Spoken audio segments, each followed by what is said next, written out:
ಸರಿ, ಸಾರ್ವಜನಿಕ ಸ್ಥಳದಲ್ಲಿ ಎಲ್ಲ ತರದ ಚಟುವಟಿಕೆಗಳನ್ನ ಅದಕ್ಕೆ ಸ್ಟೇ ತಂದಿದ್ಯಾರು ಸರ್? ಅದಕ್ಕೆ ಸ್ಟೇ ತಂದಿದ್ಯಾರು?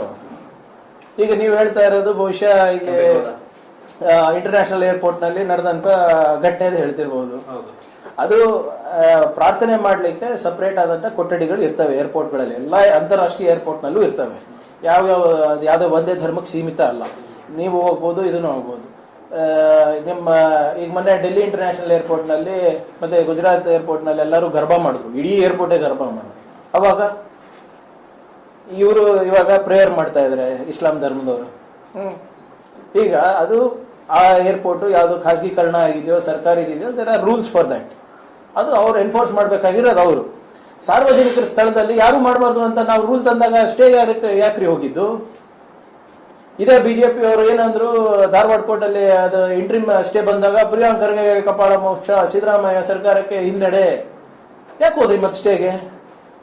ಸರ್, ಈಗ ಸ್ಟೇ ಇರ್ಲಿಲ್ಲ ಅಂದ್ರೆ ಇಂಟರ್ನ್ಯಾಷನಲ್ ಏರ್ಪೋರ್ಟ್ ಅಲ್ಲಿ ಅದಕ್ಕೆ ನಿರ್ಬಂಧ ವಿಧಿಸಿ, that is there problem sir. ಅವರು ಯಾರು ಈಗ ನಮ್ಮ ಸಂಸ್ಥೆನಲ್ಲಿ ಮಾಡ್ತಾ ಇದ್ರೆ, ಖಾಸಗಿ ಸಂಸ್ಥೆ ಇರ್ಬೋದು, ಅದನ್ನ ನಿಯಂತ್ರಣ ಮಾಡೋದು ನನ್ನ ಜವಾಬ್ದಾರಿ. ಆಮೇಲೆ ನಾವು ಹೇಳ್ದಂಗೆ ಎಲ್ಲ ಇಂಟರ್ನ್ಯಾಷನಲ್ ಏರ್ಪೋರ್ಟ್ ನಲ್ಲಿ ಇರ್ಬೋದು, ಅಲ್ಲಿ ಪ್ರೇಯರ್ ರೂಮ್ಸ್ ಇರ್ತವೆ, ಅಲ್ಲಿ ಮಾಡ್ಕೊಳ್ಳಿ. ಯಾರ್ಯಾರ ಆಚರಣೆ ಹೆಂಗ್ ಮಾಡ್ತಾರೆ ಮಾಡ್ಕೊಳ್ಳಿ. ಬಟ್ ಬಿಜೆಪಿ ಅವ್ರು ಯಾಕೆ ಸ್ಟೇಗೆ ಹೋದ್ರು ಅದೇ ಹೇಳಿ ಫಸ್ಟ್. ನಾವು ಇದೇ ವಾದ ಅಲ್ವಾ, ಸಾರ್ವಜನಿಕರಿಗೆ ತೊಂದರೆ ಆಗ್ಬಾರ್ದು, ಯಾರಿಂದಾನು ಕೂಡ ತೊಂದರೆ ಆಗ್ಬಾರ್ದು. ಈಗ ಬೆಂಗಳೂರಿನಲ್ಲಿ ಪ್ರೊಟೆಸ್ಟ್ ಮಾಡ್ಲಿಕ್ಕೆ ಅವಕಾಶ ಇದೆಯಾ? ರೋಡ್ ಮೇಲೆ, ಫ್ರೀಡಂ ಪಾರ್ಕ್ ನಲ್ಲೇ ಮಾಡಬೇಕು. ಯಾಕೆ ಮಾಡಬೇಕು? ಅವಾಗಿಂದ ಚೀಫ್ ಜಸ್ಟಿಸ್ ಆಫ್ ಕರ್ನಾಟಕದವ್ರು ಏನ್ ಹೇಳಿದ್ರು, ಇಲ್ಲ ಇದು ಸಾರ್ವಜನಿಕರಿಗೆ ತೊಂದರೆ ಆಗ್ತದೆ, ಇನ್ಮೇಲಿಂದ ಈ ಪಬ್ಲಿಕ್ ರೋಡ್ ಮೇಲೆ ನೀವು ಮಾಡಬಾರ್ದು ಅಂತ ಹೇಳಿದ್ರು. ಕರೆಕ್ಟಾ? ಅದಕ್ಕೆ ಫ್ರೀಡಂ ಪಾರ್ಕ್ ಡೆಸಿಗ್ನೇಟ್ ಆಯ್ತು. ಈಗ ನಾವು ವೋಟ್ ಚೋರಿ ರಾಹುಲ್ ಗಾಂಧಿ ಅವ್ರು ಕ್ಯಾಂಪೇನ್ ಮಾಡಬೇಕಾದ್ರೆ ನಾವು ಪ್ರೊಟೆಸ್ಟ್ ಮಾಡಬೇಕು ಅಂದಿದ್ವಿ ರೋಡ್ ಮೇಲೆ. ಈ ಆದೇಶ ಇದೆ ಅಂದ್ಬಿಟ್ಟು ನಾವು ಇಲ್ಲಪ್ಪ ಕಾನೂನು ಪಾಲನೆ ಮಾಡ್ಬೇಕಂತ ನಾವೆಲ್ಲಿ ಮಾಡಿದ್ವಿ? ಫ್ರೀಡಂ ಪಾರ್ಕ್ ನಲ್ಲಿ. ಈಗ ನಾವು ಅದನ್ನೇ ವಿಸ್ತರಣೆ ಮಾಡಿ ಇಡೀ ರಾಜ್ಯಕ್ಕೆ ತಂದ್ರೆ ಬಿಜೆಪಿ ಅವ್ರು ಏನ್ ಮಾಡಿದ್ರು, ಅವರ ಅಂಗಸಂಸ್ಥೆಗಳಿಗೆ ಅವರ ಚೇಲಗಳ ಇಟ್ಕೊಂಡು ಹೋಗಿ ಧಾರವಾಡನಲ್ಲಿ ಇಂಟ್ರಿಮ್ ಸ್ಟೇ ತಂದ್ರು. ಯಾಕೆ ತಂದ್ರು? ಫಸ್ಟ್ ಅದಕ್ಕೆ ಹೇಳಿ, ಮತ್ತೆ ಅದು ಹಿಂಪಡಿಲಿಕ್ಕೆ ಎಲ್ಲ ಅವ್ರ ಮಾತೆ ಕೇಳ್ತಾರಲ್ಲ. RSS ಅವರ ಅಂಗಸಂಸ್ಥೆಗಳು ತಾನೇ ಹೋಗಿರೋದು ಸ್ಟೇಗೆ. ಅದು ವಿಡ್ರಾ ಮಾಡ್ಲಿ, ಇಂಪ್ಲಿಮೆಂಟ್ ಆಗ್ತದೆ ಅದು. ಸರ್, ಅಂತ ಸಂದರ್ಭದಲ್ಲಿ ಈಗ ನಮಾಜ್ ಗಿಮಾಜ್ ರಸ್ತೆಯಲ್ಲಿ ಮಾಡಿದಾಗ ಅದು ಇಂಪ್ಲಿಮೆಂಟ್ ಆಗ್ತದೆ. ಎನಿ ಸರ್, ನಾನು RSS ಇರ್ಬೋದು, ನಮಾಜ್ ಇರ್ಬೋದು, ಬೇರೆ ಯಾವುದೇ ಕಾರ್ಯಕ್ರಮ ಇರ್ಬೋದು, ಸರ್ಕಾರದಿಂದ ಪರ್ಮಿಷನ್ ತಗೊಳ್ಳಿ. ಸೂಕ್ತ ಅನಿಸಿದ್ರೆ ಕೊಡ್ತಾರೆ, ಇದ್ರೆ ಬಿಡ್ತಾರೆ. ಅದರಿಂದ ಕಾನೂನು ಸುವ್ಯವಸ್ಥೆಗೆ ಧಕ್ಕೆ ಆಗ್ತಾ ಇದ್ರೆ, ಸಾರ್ವಜನಿಕರಿಗೆ ಕಷ್ಟ ಆಗ್ತಾ ಇದ್ರೆ ಕೊಡೋದಿಲ್ಲ. ಇಲ್ಲಪ್ಪ ಇದು ಮಾಡ್ಲಿ, ಆಚರಣೆ ಇರ್ತದೆ ಅಂತ ಮಾಡ್ಲಿ, ಯಾರು ಬೇಡ ಅಂದಿದ್ದಾರೆ? ಈಗ ನಾವು ಗಣೇಶ ಹಬ್ಬದ ಟೈಮ್ನಲ್ಲಿ ವಿಸರ್ಜನೆ ಮಾಡ್ಬೇಕಾದ್ರೆ ಪರ್ಮಿಷನ್ ತಗೊಂಡೇ ಮಾಡ್ತಾರಲ್ಲ. What is wrong with that? ಈಗ ನಾವು ಅದೇ ಹೇಳ್ತಾ ಇರೋದಲ್ಲ ಸರ್, ನಾವು ಅದೇ ಹೇಳ್ತಾ ಇರೋದು, ನೀವು ಅದೇ ಹೇಳ್ತಾ ಇರೋದು. ಬಟ್ ಇವ್ರು ಯಾಕೆ ಸ್ಟೇಗೆ ಹೋಗಿದ್ದಾರೆ? ಸರ್, ಈ ಸ್ಟೇ ವಿಚಾರದಲ್ಲಿ ಸರ್ಕಾರ ಅಥವಾ ಅದರ ಪ್ರತಿನಿಧಿಗಳಾಗಿ ಇರುವಂತಹ ವಕೀಲರು ವಾದ ಮಾಡೋದ್ರಲ್ಲಿ ಏನಾದ್ರು ಫೇಲ್ ಆಗ್ತಿದಾರಾ, ಅಥವಾ ಅವರಿಗೆ ಸರ್ಕಾರದ ನೋಡಿ, ಅದು ನಮ್ಮ ಏಜಿ ತನಕ ಬಂದೇ ಇಲ್ಲ. ಅದು ಅಲ್ಲಿ ನಮ್ಮ ಒಂದು ಲೋಪ ಏನಾಗಿರ್ಬೋದು, ಅಲ್ಲಿ ಲೋಕಲ್ ನಮ್ಮ ಗವರ್ಮೆಂಟ್ ಅಡ್ವೊಕೇಟ್ಸ್ ಏನು ಅದು ಗಮನಕ್ಕೆ ತಗೊಂಡಿದಾರೋ ಇಲ್ಲೋ ಗೊತ್ತಿಲ್ಲ. ಅದು ಮಾನ್ಯ ಲಾ ಮಿನಿಸ್ಟರ್ ಅವರಿಗೆ ಆಗಲೇ ಅದು ಗಮನಕ್ಕೆ ತಂದಿದ್ದೀವಿ. ಅದಾದ್ಮೇಲೆ ಏಜಿಗೆ ಹೋಗಿ ಆರ್ಗ್ಯೂ ಮಾಡಿದಾರಲ್ಲ, ಸಿಂಗಲ್ ಬೆಂಚಿಗೆ ಹೋಗಿ ನಿಮ್ದೇನಿದೆ ಪ್ರಸ್ತಾವನೆಗಳು ಕೊಡಿ ಅಂತ ಹೇಳಿದ್ರೆ we will do that. But BJP ದ್ವಂದ್ವ ನೀತಿ ಏನಕ್ಕೆ? ಎರಡೆರಡು ನಾಲ್ಗೆ ಹೆಂಗ್ ಬಂತು ಅವರಿಗೆ? ಇಲ್ಲಿ ಇವ್ರು ಮಾಡಿದಾಗ ಇದ್ರ ಬಗ್ಗೆ ಯಾಕಿಲ್ಲ, ಅದ್ರ ಬಗ್ಗೆ ಯಾಕೆ? ನಾವು ಎಲ್ಲರಿಗೂ ಹೇಳಿರೋದಲ್ಲ, ನಿಮಗೂ ಹೇಳಿದೀವಿ, ಅವರಿಗೂ ಹೇಳಿದೀವಿ, ನನಗೂ ಹೇಳಿದೀವಿ. ಅದಕ್ಕೆ ಇವ್ರೇ ತಾನೇ ಹೋಗಿ ಸ್ಟೇ ತಗೊಂಡು ಬಂದಿದ್ದು.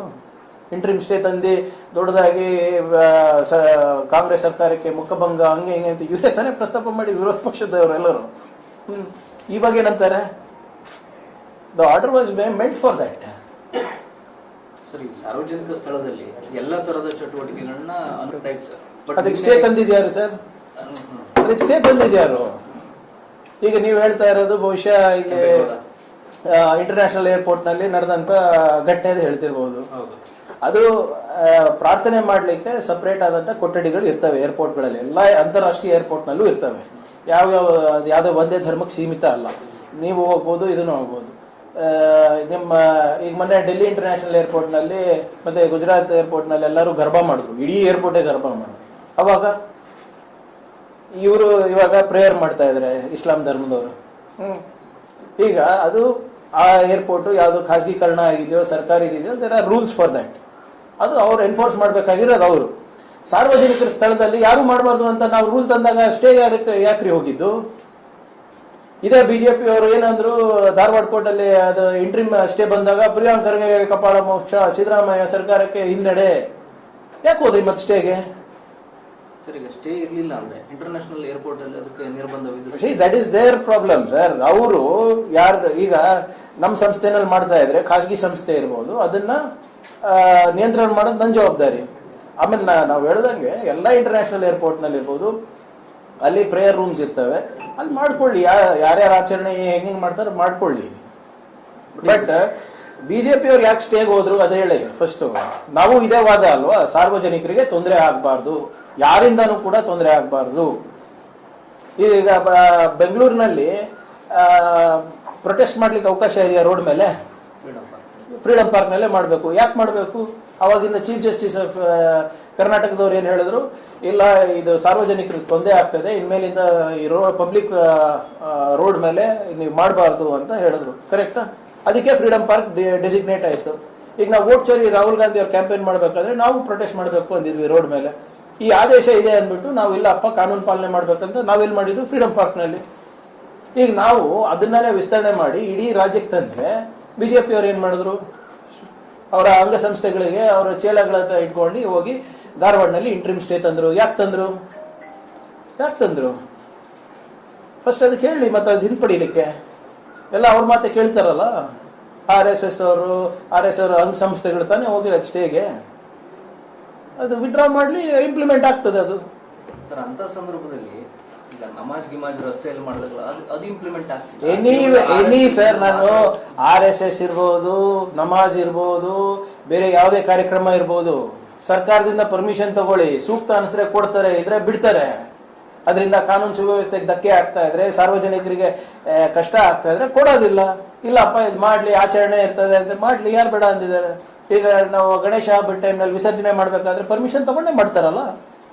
What is wrong with that? ಈಗ ನಾವು ಅದೇ ಹೇಳ್ತಾ ಇರೋದಲ್ಲ ಸರ್, ನಾವು ಅದೇ ಹೇಳ್ತಾ ಇರೋದು, ನೀವು ಅದೇ ಹೇಳ್ತಾ ಇರೋದು. ಬಟ್ ಇವ್ರು ಯಾಕೆ ಸ್ಟೇಗೆ ಹೋಗಿದ್ದಾರೆ? ಸರ್ ಈ ಸ್ಟೇ ವಿಚಾರದಲ್ಲಿ ಸರ್ಕಾರ ಅಥವಾ ಅದರ ಪ್ರತಿನಿಧಿಗಳಾಗಿ ಇರುವಂತಹ ವಕೀಲರು ವಾದ ಮಾಡೋದ್ರಲ್ಲಿ ಏನಾದ್ರು ಫೇಲ್ ಆಗ್ತಿದಾರಾ, ಅಥವಾ ಅವರಿಗೆ ಸರ್ಕಾರದ ನೋಡಿ, ಅದು ನಮ್ಮ ಏಜಿ ತನಕ ಬಂದೇ ಇಲ್ಲ. ಅದು ಅಲ್ಲಿ ನಮ್ಮ ಒಂದು ಲೋಪ ಏನಾಗಿರ್ಬೋದು, ಅಲ್ಲಿ ಲೋಕಲ್ ನಮ್ಮ ಗೌರ್ಮೆಂಟ್ ಅಡ್ವೊಕೇಟ್ಸ್ ಇದಕ್ಕೆ ಏನು ಅದು ಗಮನಕ್ಕೆ ತಗೊಂಡಿದ್ದಾರೋ ಇಲ್ಲೋ ಗೊತ್ತಿಲ್ಲ. ಅದು ಮಾನ್ಯ ಲಾ ಮಿನಿಸ್ಟರ್ ಅವರಿಗೆ ಆಗಲೇ ಅದು ಗಮನಕ್ಕೆ ತಂದಿದ್ದೀವಿ. ಅದಾದ್ಮೇಲೆ ಏಜಿಗೆ ಹೋಗಿ ಆರ್ಗ್ಯೂ ಮಾಡಿದಾರಲ್ಲ, ಸಿಂಗಲ್ ಬೆಂಚಿಗೆ ಹೋಗಿ ನಿಮ್ದೇನಿದೆ ಪ್ರಸ್ತಾವನೆಗಳು ಕೊಡಿ ಅಂತ ಹೇಳಿದ್ರೆ we will do that. But BJP ದ್ವಂದ್ವ ನೀತಿ ಏನಕ್ಕೆ? ಎರಡೆರಡು ನಾಲ್ಗೆ ಹೆಂಗ್ ಬಂತು ಅವರಿಗೆ? ಇಲ್ಲಿ ಇವ್ರು ಮಾಡಿದಾಗ ಇದ್ರ ಬಗ್ಗೆ ಯಾಕಿಲ್ಲ, ಅದ್ರ ಬಗ್ಗೆ ಯಾಕೆ? ನಾವು ಎಲ್ಲರಿಗೂ ಹೇಳಿರೋದಲ್ಲ, ನಿಮಗೂ ಹೇಳಿದೀವಿ, ಅವರಿಗೂ ಹೇಳಿದೀವಿ, ನನಗೂ ಹೇಳಿದೀವಿ. ಅದಕ್ಕೆ ಇವರೇ ತಾನೇ ಹೋಗಿ ಸ್ಟೇ ತಗೊಂಡು ಬಂದಿದ್ದು. ಇಂಟ್ರಿಮ್ ಸ್ಟೇ ತಂದು ದೊಡ್ಡದಾಗಿ ಕಾಂಗ್ರೆಸ್ ಸರ್ಕಾರಕ್ಕೆ ಮುಖಭಂಗ ಹಂಗೆ ಹಿಂಗೆ ಅಂತ ಇವರೇ ತಾನೇ ಪ್ರಸ್ತಾಪ ಮಾಡಿ, ವಿರೋಧ ಪಕ್ಷದವರು ಎಲ್ಲರೂ. ಇವಾಗ ಏನಂತಾರೆ? The order was meant for that.